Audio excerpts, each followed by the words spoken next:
Welcome. आज की जो हमारी वीडियो है मैन्युफैक्चरिंग वर्कर पे, जो कि नेपटेक का जो टेस्ट होता है और इसमें दो हिस्से होते हैं। सबसे पहले आपसे वो कंप्यूटर का टेस्ट लेते हैं, उसके बाद वो आपसे प्रैक्टिकल लेंगे। ठीक है, तो सबसे पहले हम कंप्यूटर के जो टेस्ट होता है उसमें भी बेसिकली 3 तरह के क्वेश्चन आते हैं। सबसे पहले वो वारत वाले क्वेश्चन पूछते हैं, उसके बाद वो सेफ्टी वाले क्वेश्चन पूछते हैं, उसके बाद वो आलात वाले क्वेश्चन पूछती हैं। तो अवारत वाले क्वेश्चन जो है ना वो 50% अवारत वाले क्वेश्चन आते हैं, बाकी 25 क्वेश्चन आते हैं। ठीक है, परसेंट आते हैं। तो हम सबसे पहले अवारत वाले आज क्वेश्चन पढ़ते हैं। तो काइंडली अगर आप न्यू है, चैनल को सब्सक्राइब नहीं किया तो काइंडली कर दें। आइए हम अपनी वीडियो स्टार्ट करते हैं। तो हमारे पास क्वेश्चन नंबर 1 ये है कि प्रोडक्शन वर्क में शिफ्ट हैंड ओवर का मतलब क्या है। ऑप्शन ए आराम करना, ऑप्शन बी है काम दूसरी शिफ्ट को सही तरीके से मुंतकिल करना, ऑप्शन सी है हमारे पास सफाई करना और ऑप्शन डी है वक्त ज़ाया करना। तो हमारे पास इसमें करेक्ट ऑप्शन ये होगी, शिफ्ट हैंड ओवर का मतलब होता है कि काम को दूसरी शिफ्ट को सही तरीके से मुंतकिल करना। ठीक है, तो ऑप्शन बी करेक्ट होगा यहाँ पे। उसके बाद हमारे पास आता है क्वेश्चन नंबर 2 है। क्वेश्चन नंबर 2 में यह है कि अगर खाम माल मतलब रॉ मटेरियल जो होता है मेयारी ना हो तो सबसे पहले क्या असर पड़ेगा। प्रोडक्शन रुक जाएगी, तैयार माल ख़राब होगा, स्पीड बढ़ेगी या ख़र्चा कम होगा। तो इसमें क्या होगा, तैयार माल जो होगा ना ऑलरेडी रेडी माल होगा जो वो ख़राब हो जाएगा। ठीक है, क्योंकि उसकी क्वालिटी अच्छी नहीं होती रॉ मटेरियल की। क्वेश्चन नंबर 3 है हमारे पास, तो ऑप्शन बी करेक्ट था लास्ट क्वेश्चन में। ठीक है, उसके बाद हमारे पास आता है कि क्वेश्चन नंबर 3 वर्कशॉप में हाउस कीपिंग क्यों ज़रूरी है।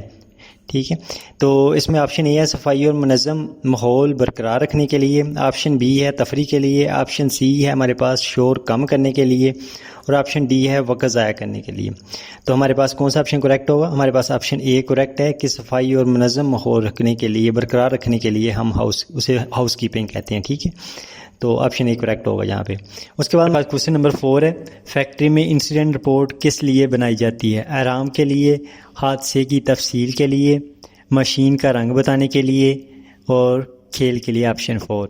तो हमारे पास जो इंसिडेंट रिपोर्ट होती है ना, जब भी कोई वाक़या हो जाता है या हादसा वगैरह हो जाता है उसके लिए इंसिडेंट रिपोर्ट बनाते हैं। सो हमारे पास कौन सा ऑप्शन करेक्ट है यहाँ पे, बी ऑप्शन करेक्ट है, हादसे की तफसील लिखने के लिए। ठीक है, तो हमारे पास आ गया। उसके बाद क्वेश्चन नंबर 5 है। क्वेश्चन नंबर 5 में ये कह रहा है कि किसी फैक्ट्री में अगर हंगामी एमरजेंसी मतलब दरवाजे बंद हों तो सबसे बड़ा ख़तरा क्या है। ऑप्शन ए है प्रोडक्शन रुक सकती है, ऑप्शन बी है हादसे में वर्कर बाहर ना निकल सकें, शोर ज़्यादा हो सकता है, ऑप्शन डी है सफाई ख़राब हो सकती है। तो जब हंगामी एमरजेंसी अगर दरवाजे बंद होंगी तो हादसे की सूरत में ना बी ऑप्शन यहाँ पे करेक्ट होगा कि हादसे में वर्कर बाहर ना निकल सकें। ठीक है, और उसके बाद हमारे पास आता है क्वेश्चन नंबर है 6। तो प्रोडक्शन में डिफेक्ट का मतलब क्या है। ये एक इंग्लिश का वर्ड है, ये अक्सर क्वेश्चन में वो ऐसी टर्म इस्तेमाल करता है, इसलिए मैंने ये भी क्वेश्चन ऐड किया हुआ है इसमें। तो इसमें ऑप्शन ए है हमारे पास मेयारी माल, ऑप्शन बी ख़राब माल, ऑप्शन सी है हमारे पास अजाफी माल, ऑप्शन डी रिसाइकल माल। तो इसमें कौन सा डिफेक्ट का मतलब होता है ख़राब। सो ऑप्शन हमारे पास बी करेक्ट है। तो उसके बाद हमारे पास आता है क्वेश्चन नंबर 7 है। क्वेश्चन नंबर 7 में वो ये कहता है कि वर्क परमिट क्यों ज़रूरी है। वर्क परमिट होता है बेसिकली जब भी आपने किसी भी जगह काम स्टार्ट करना हो तो उस जगह ना पहले वर्क परमिट बनाया जाता है। उसमें देखा जाता है कि क्या सेफ्टी है या नहीं है, इसमें टेम्परेचर भी ठीक है, वर्कर के लिए कोई मसला तो नहीं है, यहाँ पे कोई चीज़ गिरने वाली तो नहीं है। इन चीज़ों को ना सब देख के सेफ्टी ऑफिसर ना वर्क परमिट जारी करते हैं। तो उसमें ऑप्शन ए है सुपरवाइजर को खुश करने के लिए, महफूज काम के लिए इजाज़त और ऑप्शन सी है हमारे पास खेलने के लिए, ऑप्शन डी है आराम के लिए। तो इसमें हमारे पास कौन सा ऑप्शन करेक्ट है। हमारे पास ऑप्शन है बी करेक्ट है, महफूज काम करने के लिए इजाज़त। नेक्स्ट हमारे पास क्वेश्चन नंबर 8 है। क्वेश्चन नंबर 8 में हमारे पास है अगर वर्कशॉप में नियर मिस बार बार हो तो उसका मतलब क्या है। नियर मिस होता है कि अगर इंसिडेंट ना हो, हादसा हो जाए लेकिन उसमें कोई किसी को चोट वगैरह ना लगे तो वो नियर मिस होता है। तो इसमें हमारे पास ऑप्शन ए है सेफ्टी में कमी है, ऑप्शन बी है वर्कर बहुत अच्छा है, ऑप्शन सी है क्वालिटी बेहतरीन है, ऑप्शन डी है प्रोडक्शन ज़्यादा है। तो अगर नियर मिस हो रहा है तो उसका मतलब क्या है कि सेफ्टी में कमी है। ऑप्शन ए करेक्ट है यहाँ पे। ठीक है, और नेक्स्ट हमारे पास क्वेश्चन है क्वेश्चन नंबर 9। क्वेश्चन नंबर 9 में वो कहता है कि अगर प्रोडक्शन में 6 सिग्मा किस चीज़ के लिए इस्तेमाल होता है। ठीक है, ये हमारे पास एक टर्म इस्तेमाल करते हैं। तो ख़राबी को कम करने के लिए होता है, शोर बढ़ाने के लिए होता है, ऑप्शन सी वक्त ज़ाया करने के लिए होता है, ऑप्शन डी सफाई के लिए होता है। तो इसमें ऑप्शन ए करेक्ट है कि खराबियों को ना कम करने के लिए इस्तेमाल करते हैं ये सिग्मा। तो उसके बाद हमारे पास आता है क्वेश्चन नंबर 10। क्वेश्चन नंबर 10 में अगर प्रोडक्शन में डिफेक्ट रेट बढ़ जाए तो सबसे पहले क्या करना चाहिए? क्वालिटी प्रोसेस का जायज़ा लेना चाहिए, वर्कर बदलने चाहिए, वक्त ज़ाया करना चाहिए या सामान फेंक देना चाहिए? तो इसमें हमारे पास ऑप्शन ए करेक्ट है कि क्वालिटी जो है ना उसको प्रोसेस का उसका जायज़ा लेना चाहिए, ठीक है। तो ऑप्शन ए हमारे पास करेक्ट होगा। उसके बाद हमारे पास आता है क्वेश्चन नंबर 11। क्वेश्चन नंबर 11 में वो कहता है कि अगर किसी मशीन पे डेंजर 440 वाट लिखा हुआ तो उसका मतलब क्या है? ये वोल्टेज की बात कर रहा है, ठीक है। तो इसमें हमारे पास आएगा मशीन बहुत गर्म है, मशीन पर बहुत ज़्यादा वोल्टेज है, मशीन ख़राब है, मशीन पानी पे चलती है। तो इसमें हमारे पास अगर डेंजर वोल्ट ज़्यादा है 220 से ज़्यादा तो उसका मतलब मशीन पर वोल्टेज ज़्यादा। तो इसमें ऑप्शन बी हमारे पास क्या है वो करेक्ट होगी। उसके बाद हमारे पास आता है नेक्स्ट हमारे पास क्वेश्चन है कि फैक्ट्री के अंदर शोर, धुआं और गर्मी को किस चीज़ से कंट्रोल किया जा सकता है? सफाई, अजाफी worker, option C ventilation, option D ज़्यादा रोशनी। तो इसमें हम कैसे कर सकते हैं इन चीज़ों को? जब भी खारिज करना होगा तो हमें वेंटिलेशन मतलब हवा का जो सिस्टम है वो ठीक रखना पड़ेगा ताकि वेंटिलेशन होती रहे, ताकि अंदर धुआं वो वगैरह ना वो ना ठहरे। नेक्स्ट हमारे पास जो क्वेश्चन है वो है अगर किसी फैक्ट्री में सबसे ज़्यादा ज़िम्मेदारी किस पे आयद होती है? तो इसमें हमारे पास option A worker, option B है हमारे पास गार्ड, ऑप्शन सी गोदाम इंचार्ज है जो, और ऑप्शन सी है हमारे पास ऑप्शन डी है सॉरी हमारे पास सुपरवाइज़र। तो इसमें हमारे पास सबसे ज़्यादा जो जिम्मेदारी होती है ना प्रोजेक्ट की वो होती है सुपरवाइज़र पे। तो ऑप्शन डी हमारे पास यहाँ पे करेक्ट होगा। नेक्स्ट हमारे पास क्वेश्चन नंबर 14 है प्रोडक्शन में बॉटल नेक प्रोसेस किस चीज़ को ज़ाहिर करता है? प्रोडक्शन तेज़ होना, वो मुकाम जहाँ पे काम रुक जाता है, सफाई करना, वक्त ज़ाया करना। तो यहाँ पे हमारे पास बॉटल नेक की जो प्रोसेस होता है बेसिकली वो मुकाम होता है यहाँ पे काम आगे ना रुक जाता है। तो हमारे पास ऑप्शन बी यहाँ पे क्या है करेक्ट होगी। नेक्स्ट हमारे पास आता है क्वेश्चन नंबर 15 अगर वर्कर SOPs की खिलाफ वर्जी कर रहे हैं तो क्या ख़तरा होगा? SOPs होते हैं मतलब जो सफाई के मतलब हमने सेफ्टी के मतलब कुछ टर्म रखी होती हैं कि इन इलाकों में नहीं जाना, वहाँ पे शूज़ वगैरह पहन के काम करना है। तो इन चीज़ों को अगर वो फॉलो नहीं कर रहे तो क्या हो सकता है उसमें? तो हमारे पास ऑप्शन ए हादसा से पेश आ सकता है, वक्त बचेगा, स्पीड बढ़ेगी या क्वालिटी बेहतर होगी। तो ऑप्शन हमारे पास ए करेक्ट है कि हादसा पेश आ सकता है अगर हम सेफ्टी को फॉलो नहीं किया, रूल को फॉलो नहीं किया। नेक्स्ट हमारे पास आता है क्वेश्चन नंबर 16 है। क्वेश्चन नंबर 16 में हमारे पास कहते हैं कि देहात को गर्म करके शक्ल देना क्या कहलाता है?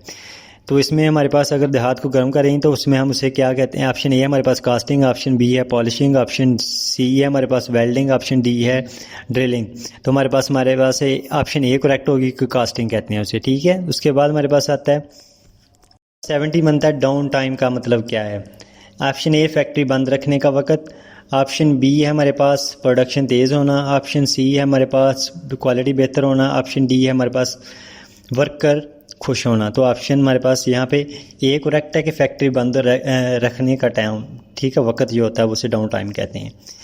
नेक्स्ट हमारे पास आता है क्वेश्चन नंबर 18 है। क्वेश्चन नंबर 18 में क्या है कि मशीन को चलाने से पहले सबसे पहले क्या चेक करना चाहिए? ऑप्शन ए रंग, option B oil level, option C आले का वज़न, ऑप्शन डी है हमारे पास औजारों का नंबर। तो हमारे पास क्या है ऑप्शन बी करेक्ट है कि ऑयल लेवल उसका चेक करना ज़रूरी है जब भी मशीन स्टार्ट करेंगे। तो हमारे पास क्वेश्चन नंबर 19 आ जाता है। उसके बाद लेबर को मशीन के करीब काम करते वक्त लाजमी क्या पहनना चाहिए? तो हमारे पास नरम कपड़े, सेफ्टी ड्रेसेस, ऑप्शन सी खुली चप्पल, ऑप्शन डी हमारे पास रैंग पहननी चाहिए। तो हम इसमें हमारे पास क्या होगा, इसमें ऑप्शन बी है कि सेफ्टी ड्रेसेस बहुत ज़रूरी हैं। सबसे पहले अगर आप टेस्ट देने जा रहे हैं तब भी आप ना कि जब प्रैक्टिकल देंगे तो उसमें आपको सेफ्टी ड्रेस पहले पहनाएंगे देन ही आपका टेस्ट लेंगे, ठीक है, प्रैक्टिकल में। तो इस तरह हमारे पास यहाँ पे ऑप्शन बी करेक्ट हुआ। नेक्स्ट हमारे पास क्वेश्चन नंबर 20 है। मैन्युफैक्चरिंग का मतलब क्या है? ऑप्शन ए खेल खेलना, ऑप्शन बी पानी पीना, ऑप्शन सी खाना पकाना, ऑप्शन डी चीज़ें तैयार करना। तो मैन्युफैक्चरिंग में क्या होता है? चीज़ें तैयार होती हैं, ठीक है। तो इसमें हमारे पास क्या आ जाएगा? ऑप्शन डी करेक्ट है जहाँ पे चीज़ें तैयार करना। नेक्स्ट हमारे पास आता है क्वेश्चन नंबर 21 में क्या प्रोडक्ट का साइज चेक करने के लिए कौन सा औजार है? Option A caliper, option B हथौड़ी, ऑप्शन सी हमारे पास रेंच है, ऑप्शन डी हमारे पास प्लाई। तो हमारे पास ऑप्शन ए होता है कैलिपर, वर्नियर कैलिपर होता है, वो इस्तेमाल होता है साइज चेक करने के लिए प्रोडक्ट। नेक्स्ट हमारे पास क्वेश्चन नंबर है 22। क्वेश्चन नंबर 22 में वो कहता है कि प्रोडक्शन में सबसे ज़्यादा नुकसान कब होते हैं। ऑप्शन ए है जब मशीन अचानक बंद हो जाए, ऑप्शन बी है जब क्वालिटी चेक ना किया जाए, ऑप्शन सी है जब वक्त पर ना आए, ऑप्शन डी है जब सफाई कम हो। तो उसमें कौन सा ऑप्शन करेक्ट है? यहाँ पे हमारे पास बी करेक्ट है कि जब क्वालिटी चेक ना की जाएगी तब हमारे पास प्रोडक्शन में सबसे ज़्यादा नुकसान होंगे। नेक्स्ट हमारे पास आता है क्वेश्चन नंबर 23। मैन्युफैक्चरिंग में कच्चा माल किसको कहते हैं? ऑप्शन ए तैयार माल, ऑप्शन बी खाम माल, ऑप्शन सी ख़राब माल, ऑप्शन डी इजाफी माल। तो ऑप्शन बी हमारे पास करेक्ट है, खाम माल जो रॉ मटेरियल होता है ना उसे हम कच्चा माल कहते हैं। उसके बाद हमारे पास आता है क्वेश्चन नंबर 24। क्वेश्चन नंबर 24 में वो कहता है कि हादसा होते ही बचने की इतलात को क्या कहा जाता है? तो इसमें कहते हैं ऑप्शन ए हमारे पास रिपोर्ट शुदा हादसा, ऑप्शन बी हतमी हादसा, ऑप्शन सी है हमारे पास करीबल वक़्अ हादसा और ऑप्शन डी है हमारे पास फैक्ट्री बंद होना। तो इसमें हमारे पास ऑप्शन सी करेक्ट है, करीबल वक़्अ हादसा जो होता है मैं उर्दू इंग्लिश में जो है ना उसे नियर मिस कहते हैं। ठीक है, हादसा हो जाए लेकिन हम बचत हो जाए, कोई नुकसान ना हो, उसे हम नियर मिस कहते हैं। तो ऑप्शन सी हमारे पास करेक्ट होती है, यहाँ पे करेक्ट है। उसके बाद हमारे पास क्वेश्चन नंबर 25 है, अगर फैक्ट्री में फजला बार बार बढ़ रहा है तो सबसे पहले किस हिस्से को देखना चाहिए? सफाई करने वाले अमले को, प्रोडक्शन के अमल को, ऑप्शन सी है खाम माल के गोदाम को, ऑप्शन डी है वर्कर की तादाद को। तो इसमें हमारे पास कौन सा ऑप्शन करेक्ट है? हमारे पास बी ऑप्शन करेक्ट है, प्रोडक्शन के अमल को हम देखेंगे। अगर हमारे पास उस फैक्ट्री में वेस्ट बार बार आ रहा है ज़्यादा और इंक्रीज़ हो रहा है तो उसमें हम सबसे पहले प्रोडक्शन के अमल को देखें। इसमें ऑप्शन बी करेक्ट है हमारे पास। तो काइंडली अगर आपने अभी तक सब्सक्राइब नहीं किया तो काइंडली कर दें। तो इंशाल्लाह हम जो नेक्स्ट वीडियो बनाएंगे ना वो बनाएंगे आलात के वाले पे, कि पार्ट 2 जो होता है कि जिसमें क्वेश्चन जिसमें तकरीबन 25% ये वाले क्वेश्चन आते हैं जो आलात वाले, कोई भी आलात आपको दे देंगे उनका नाम पूछेंगे। ठीक है, तो इंशाल्लाह हम नेक्स्ट वीडियो में ये वाले डिस्कस करेंगे। आज के लिए इतना इजाज़त दीजिए, अल्लाह हाफ़िज़।